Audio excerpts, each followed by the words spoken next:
Honorable Court, can you please read? No, let's not do that. I have no right of appeal. But in the event, since we are hearing the violations of this law, what will happen to this right?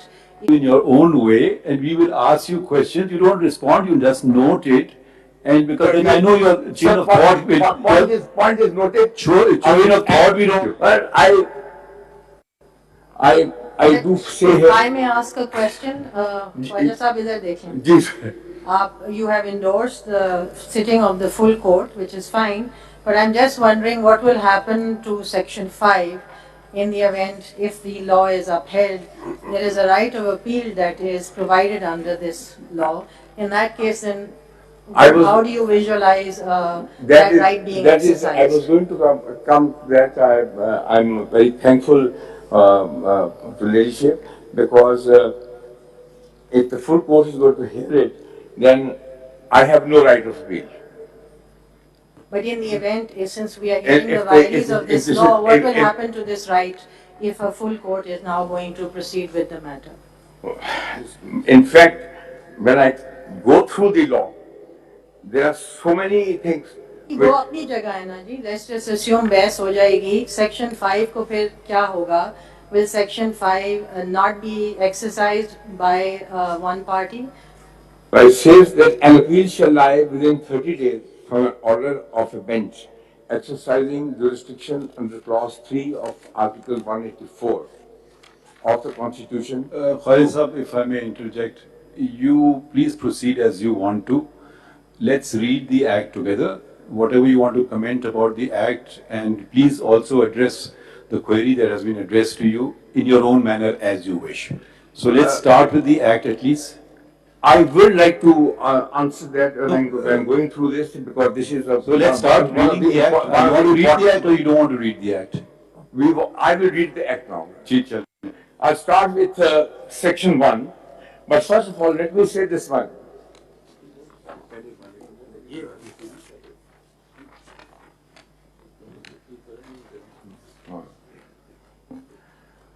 I would just state this thing that by the end of your honest tenure, if I'm still alive, I would have completed 50 years of practice in this Honorable Court. Can you please read? No, let's not do that. Let me say. This is public time. When I saw this Act, let's read it. When you saw it, we're not interested. Well, see the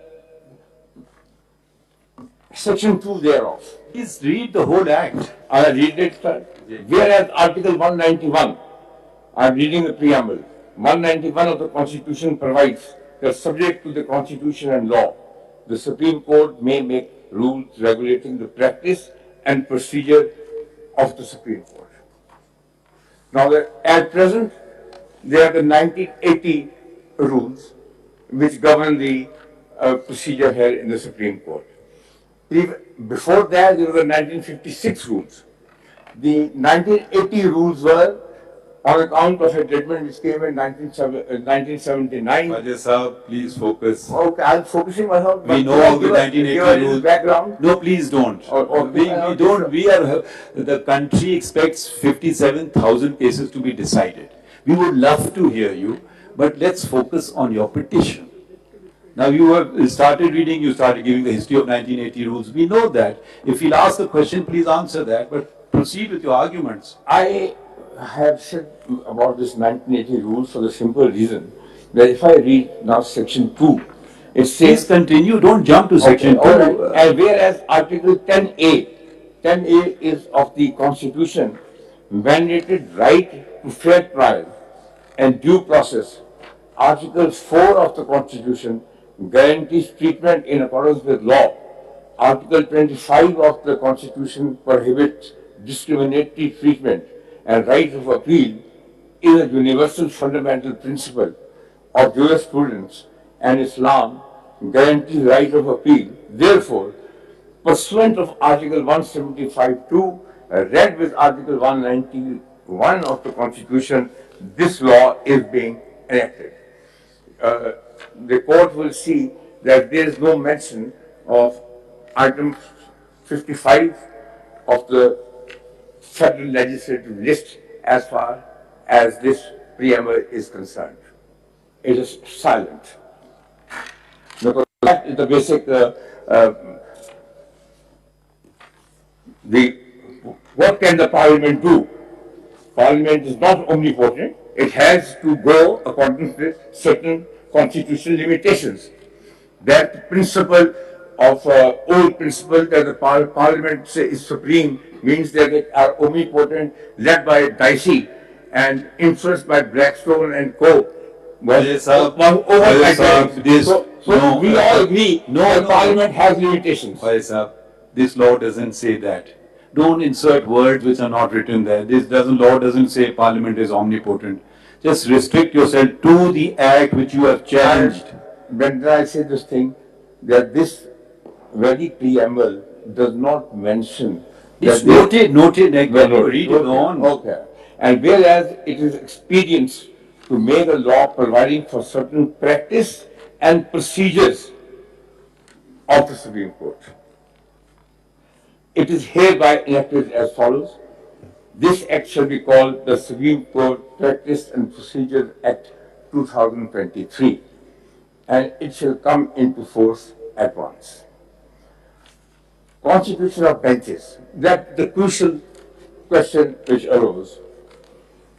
Every cause, appeal or matter before the Supreme Court shall be heard and disposed of by a bench constituted by the committee comprising the Chief Justice of Pakistan and two next most senior judges in order of seniority.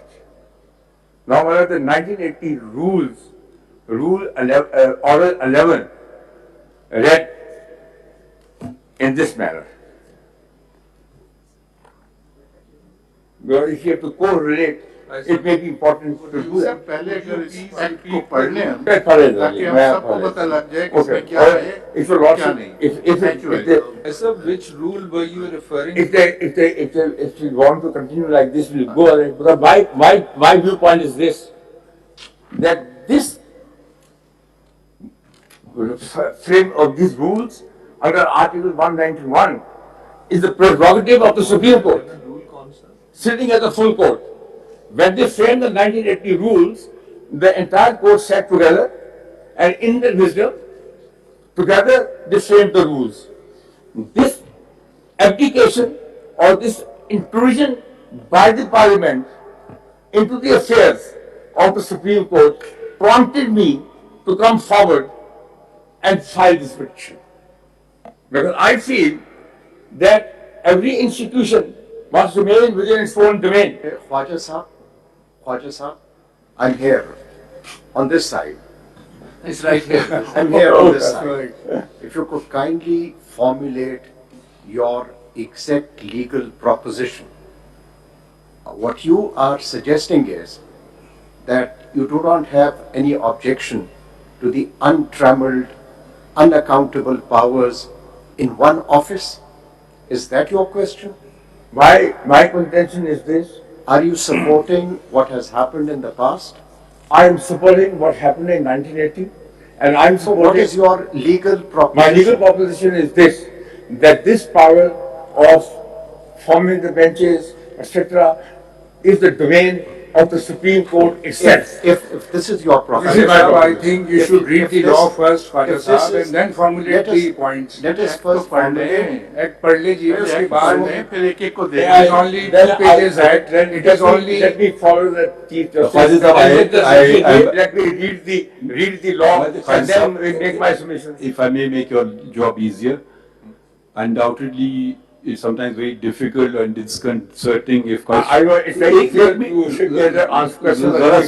Hazur, if you are receiving a lot of questions from different sides, you don't even know who is asking the questions. If one of your associates jots the questions down, please don't respond to it. We let you argue it as you want to. Let me just finish. You read the act. You just point out, either you say this entire act is ultra vires a constitution, that's one contention. If there are certain particular portions of the act which you think are ultra vires a constitution, please, as you're arguing, point that formulate the contention and move ahead. You don't need to respond to every query immediately. It will make your life very difficult because you won't even know where the question is coming from. One of your associates can take, and when you're done with your arguments, you can absorb the questions and respond. We will give you time to respond to the queries. Okay? So please continue with the act.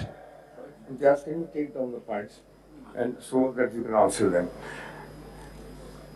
Second part of this section 2, soon after commencement of this act, the committee constituted under subsection 1 shall hold its first meeting to determine its procedure, including the holding meetings and constitution of benches, provided that till such time the procedure is determined under this subsection, the meeting of the committee for the purposes of subsection 1 shall be convened by the Chief Justice or other 2 members of the committee as the case may be. The decisions of the committee shall be by majority. Now this is what the Parliament has enacted. And the provision which they have used is Article 191.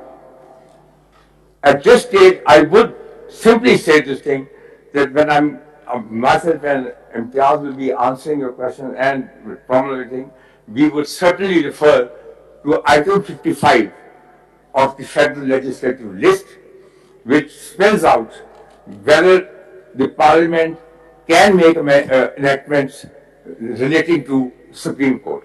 If I may read 55 at this stage, it may be. Argue as you want. Well, all right. I'm just saying that your Lordship should note item 55 of the Federal Legislative List.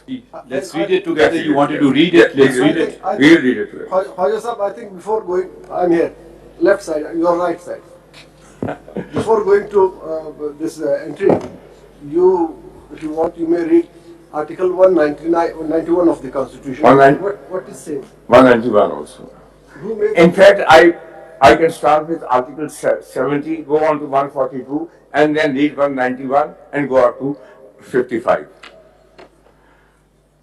Article 70 gives the power of legislation, and it is to the effect legislative procedure. And what it says is, a bill with respect to any matter in the Federal Legislative List may originate. I will skip that. I'll go straight on to sub-clause 4 of Article 70. In this article and the succeeding provisions of the Constitution, Federal Legislative List means the Federal Legislative List in the 4th schedule, sir. Then there is Article 141.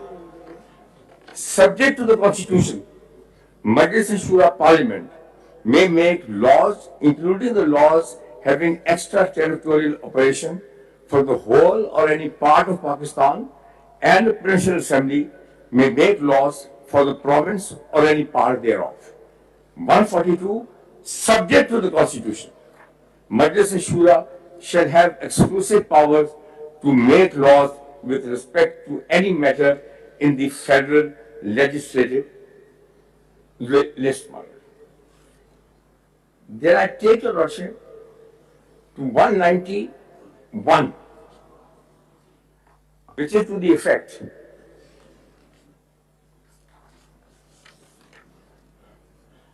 subject to the Constitution. Again, subject to the Constitution and law.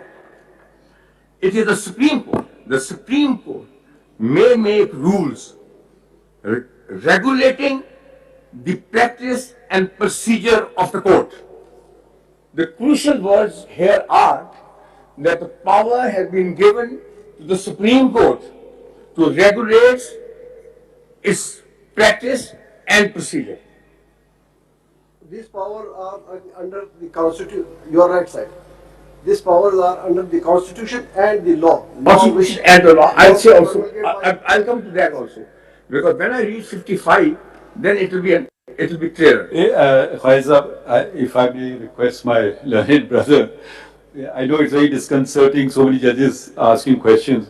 So we will let you argue in your own way, and we will ask you questions. You don't respond, you just note it, and because then I know your chain of thought will. Point is noted. Chain of thought we don't want to break. Constitution and law. Point is noted. Constitution and law. Point is noted of my lord that what will be my proposition, and also what Mr. Mansoor Ali Shah has said, that how will I go and make my propositions, and to say how this law is not obtainable. But may I read 55 legislation? Please do. Because your lord may ask question on that.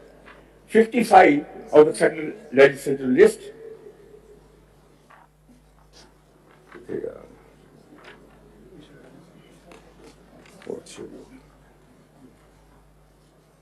It says jurisdiction and powers of all courts can be subject to the power of the Parliament under 142 and 74.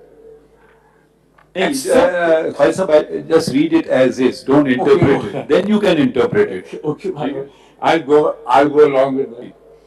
Jurisdiction and powers of all courts except the Supreme Court with respect to any of the matters in this list, and to such extent as is expressly authorized by or under the Constitution.